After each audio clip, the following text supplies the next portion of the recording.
Hello and welcome to Difficulty Settings. This is the second part of the interview with my mom. Hi. So welcome back.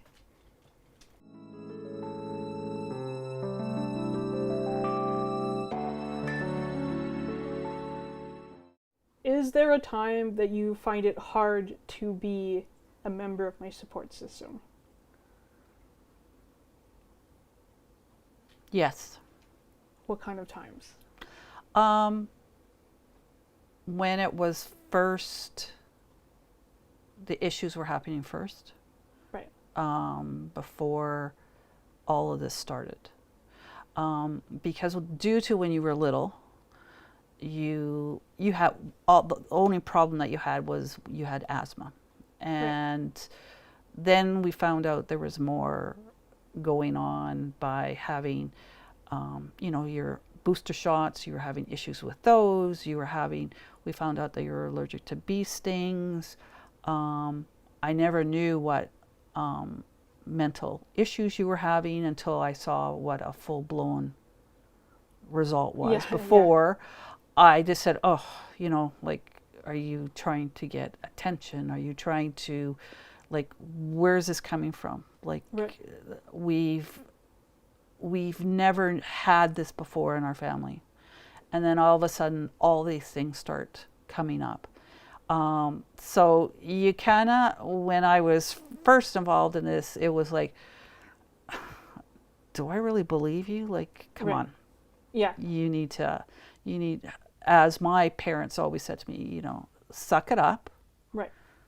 And deal with it. Right. And that's what I always thought in my mind, that you need to suck it up and go on with your life. Right. But then as time went on, then I saw certain things happen. And then I realized, oh my God, I'm a bad mom. I never saw this before. Right. I never picked these things up. So that's why I'm now more of an advocate for anybody who has mental health issues. Yeah. I kind of know them. I kind of can understand what they're going through. I notice what people's body language is now. Right. But at the beginning of all this adventure we've been having, I said, no, this can never happen. This would never happen to anybody in my family. Right. Because I'm in the age group where you don't know. Yeah. That. Well, yeah. It's all kept a secret. You didn't have the words or the language for it almost. Yeah. And I think, knowing now, where we are now, you obviously have some anxiety and some depression. Yes. And Dad has some anxiety, depression, and he's where I get my OCD from. Right. But I think when I was little, my sister, she also had anxiety when she was a kid. Yes. So when I was feeling like that, I would go to her and be like, hey, do you feel like that? And she would say, yeah, that's how I feel all the time. So I thought it was so normal. Right. And I think that's why it was never brought up at all when I was younger. Right.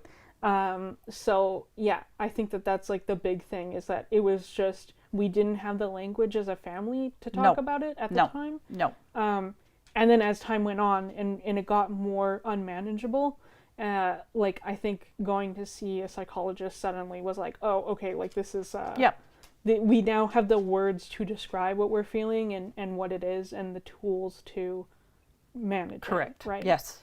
Yeah. And I think that's important is talking about it is a huge thing. Yeah. And it is. It's like our it's our supper table conversations. Have we watched a program about mental health? Have we heard about something somebody else has said to us? Everybody has it. Yeah. It comes down to everybody has it. There's my coworker, what we talk about, what she's kind of going through with her mom. Right. And it's so hard because sometimes you don't know how to handle it. No, yeah. And you don't know where to go. You don't want to talk to people and say, oh, you get labeled as, oh, you're one of those guys. Yeah. You don't want that. And I'm now to the point where I go, no. My child has mental health. My husband has mental health. My daughter has mental health, and yeah, I do. Yeah. You know, you don't know that until it's an eye-opening experience of what it's all about and what you're going, oh. And as you said, when you talk to your sister, it was like, oh, that's normal. Well, that's normal. That's how I feel. And I'm going, oh, okay, well, that's normal for me. Right. Yeah. Okay. Like, that's just how you live. That's you just, like I said before, you suck it up. Right. And you just deal with it. Yeah. Yeah. And you don't tell people. Yeah. So.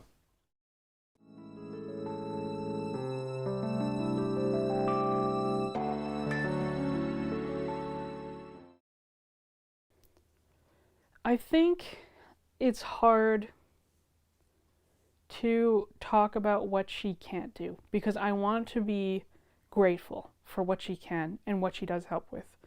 And I don't want to come across as ungrateful, because I love her so much. I love her support, and I would not be here if it wasn't for her. But at a certain time, I sometimes feel like it's hard for her to help me in aspects that I have to do by myself, where it's like my career or my friendships or my other stuff, like my therapy and stuff like that. A lot of that stuff too, I want to keep personal, like, and I want to keep private. I want to keep that sense of independence, which I know can be like very, very challenging for somebody with disability to have any sort of sense of independence, of being their own person, of being self-sufficient. And yeah, so I think the biggest one for me is probably the career stuff, because she doesn't know a lot about filmmaking, well, the ins and the outs of filmmaking. She knows a fair amount more than the average person, and she, you know, she gets so bored waiting around on set, so it's really, really hard to have her help me out there, because she doesn't like being there, and I don't want her there if she doesn't like being there. And yeah, so I think that's like the biggest one is in the career aspects of things. How does it make you feel when I talk so openly about my disability? I wish I could take it on myself. Right. I don't feel, I feel sorry, but I know I can't. You have to change it. Yeah. You have to go on this this adventure yourself. Right. And I know it's not an adventure, but I'm just saying it's, I guess, this travel by like yourself. I'm going to be once I pass away, it's going to be, I'm going to probably be thinking about that as you get into what my age is, how you are making out on that type of thing. But as a mother, you know, you never want your child to go through something like this. Right. So you want to take it on yourself. But as a support person, you know, I'm always here. I can see if I can try to help as much as possible. But, you know, that's just what life is all about.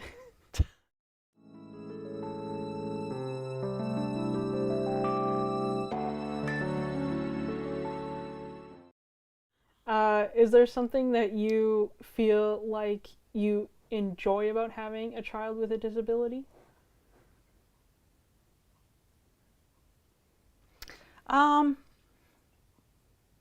Yes, because I get to spend more time with you.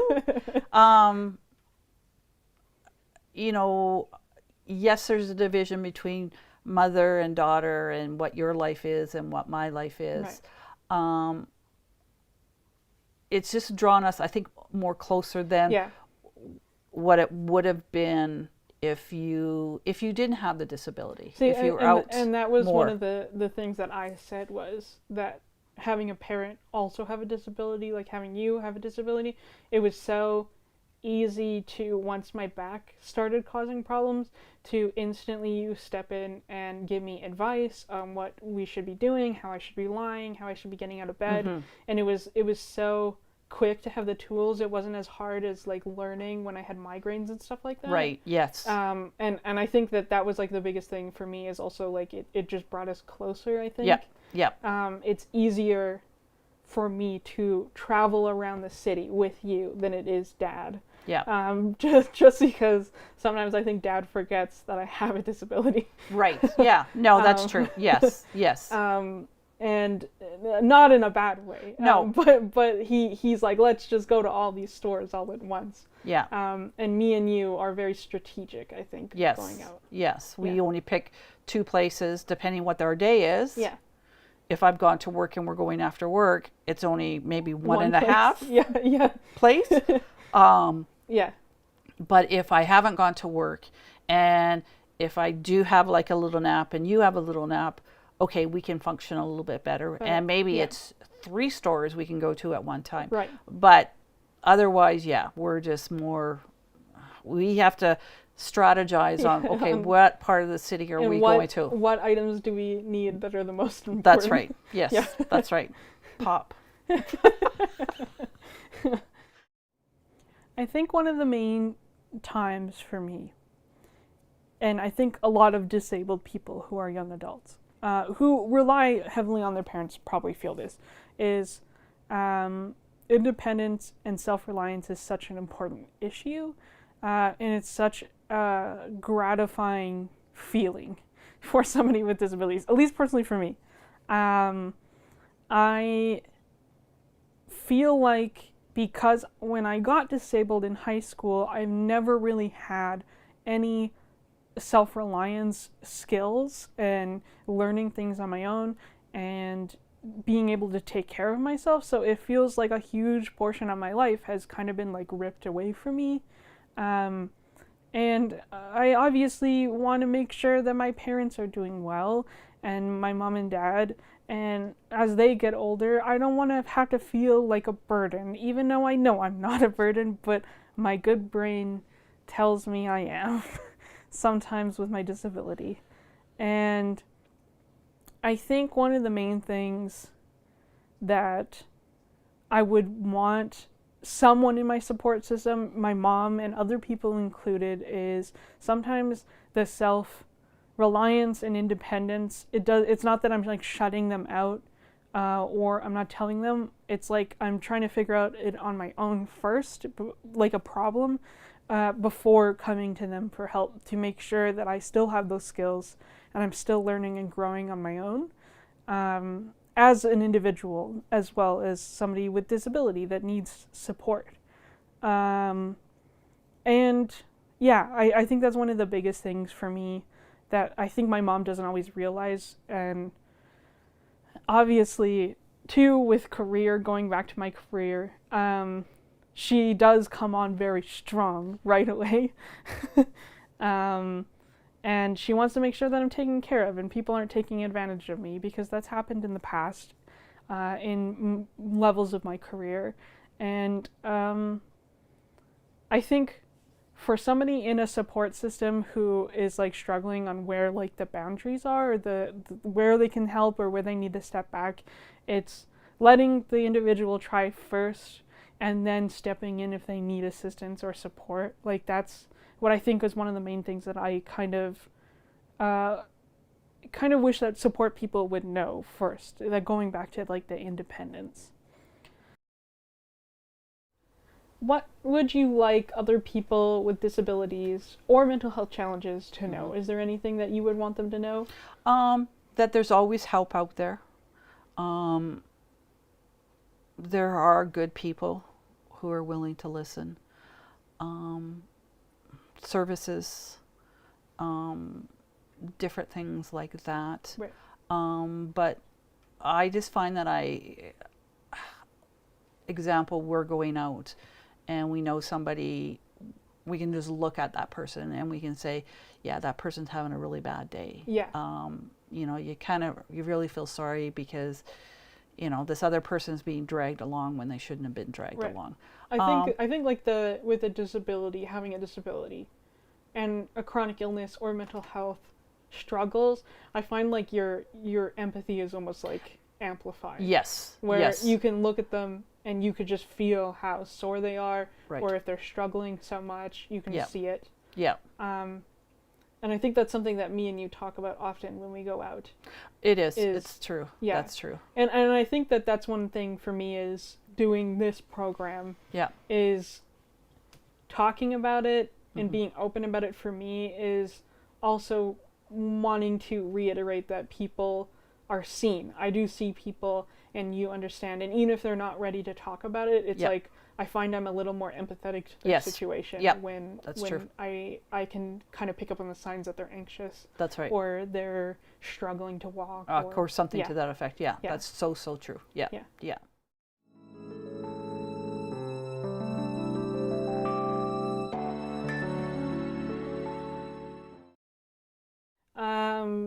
Now, I do you find it like frustrating that a lot of the specialist appointments are like in like 6 months and that it's very like far off and you have to wait and you have to schedule around it? Like, do you find it hard to organize like a big picture schedule with something like with people with disabilities? That is very true, because I would think you should be able to, if they've given you some type of diagnosis or have a one place shop that you can go to and you can see the neurologist, you can see the dietitian, you can see a massage therapist, you can see everybody in a one-stop shop. It would be easier. It would be so much easier than going from here to the south side to the east end of town, going downtown and having to be on top of all the paperwork. That's what I find is that you tell the same story over and over and over again. Right. And you've given them all the paperwork. And then they're going, well, what happened in this? Well, this is. You almost have to retell every appointment. Like it's up to you to do that. And it's very, very frustrating. And a lot of the specialists don't like me being in the room because I'm a little bit more aggressive. Yeah. And I voice my opinion a little bit more to them. And I don't know if that sets you off. Sometimes it will make me anxious. I think I find when I think about you as a support person, it's like one of my favorite parts of you is being an advocate. Like, especially in the beginning when I had pseudotumor and we had to go to school and we had to talk about getting accommodations and they didn't understand because they didn't see that I had anything wrong with me. It didn't look like I had anything wrong with me. You were one of like the biggest people of like advocating for me. Yeah. Especially when I didn't have the words or the processing. Yeah. I was just so tired back then. And I think that when we go in to different specialists, it's sometimes hard for you to kind of reel it in because you're going in with having seen 8 other specialists before this person. Right. And I know sometimes it's a little hard for you to not take those 8, the anger of the 8 people ignoring us, into the next person. It's that. Yes. That's so that's so true because you're having to repeat yourself and you're going, okay, we've already said this. You've already got it in a letter. Right. You already have all of this stuff. Why can't you figure out what's wrong here? Yeah. And that's the whole thing is that they just don't listen to what you're saying. And it's like you're saying, if you don't have a broken arm or a broken leg and you're not in a wheelchair or you're not on crutches, people don't understand that there's something wrong with me. And nobody wants to help me and nobody wants to listen. Right. We do have a couple specialists who are fairly good, but we don't get to see them often. We don't get to see them as often. Yeah. So that's why I think I find it very frustrating is that when we do have to go to these people and these specialists is that they just don't get it. Right. It feels like they don't, for sure. I obviously think I become more comfortable and confident in making these episodes. Like I wasn't as worried going into this process. I think that was one of the main ways that I grew. Because last season I was very worried about every episode. And I think it also became like I I felt like people would be bored staring at my face the whole time. And I felt like my hobbies were dumb, and I felt like all this stuff. And I think that showing them on film and having people watch them and talk to me about it after that have seen it, that made me more confident in what I'm making and doing. Like, I've had tons of people talk to me about the dolls that I made, and I am really happy about that because I love talking about them in a weird way. I don't know. Is it weird? I don't know. It's a hobby I like, and I'm passionate about it, so I don't think it's weird, but some people may think it's weird. And yeah, I think that in many ways the confidence inside me has grown. Still not to the point of where I want it, because now I'm talking and I'm hearing myself talk and I'm like, oh, you're rambling and you sound weird. Like, now you sound weird. Which is hard because I'm anxious now because I hate talking about myself despite what all of last season showed. But I think filmmaking wise, I have grown so much. I distinctly know what I want to make and don't want to make. And I have been writing more, which has been good. And I've been finding a stretch routine that works for my back and my limbs and my joints. And I feel like what I talked about last season, where I said that it was this hard road where I had been, one of the things that stuck with me the most is I talked about how when I had pseudotumor, and it took me such a long time to get used to my migraines, and suddenly then I had to deal with this second component of all these physical symptoms, and that I know it will be manageable eventually, but I just am not there and I want to be there. That was like something that really stuck out with me, like hearing myself say that out loud, and I was like, oh yeah, like it is gonna be manageable eventually. And it was something that I could go back to and like hear myself say.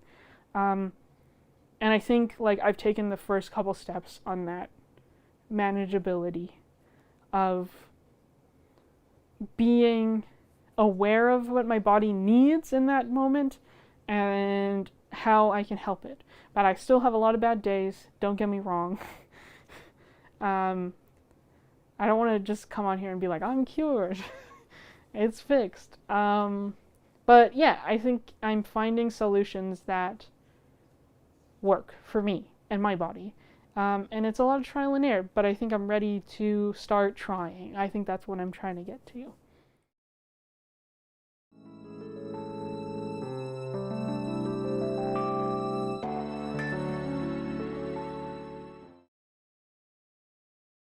I'm so grateful to have you here, and I hope you enjoyed hearing from my mom and learning more about her experience with disability.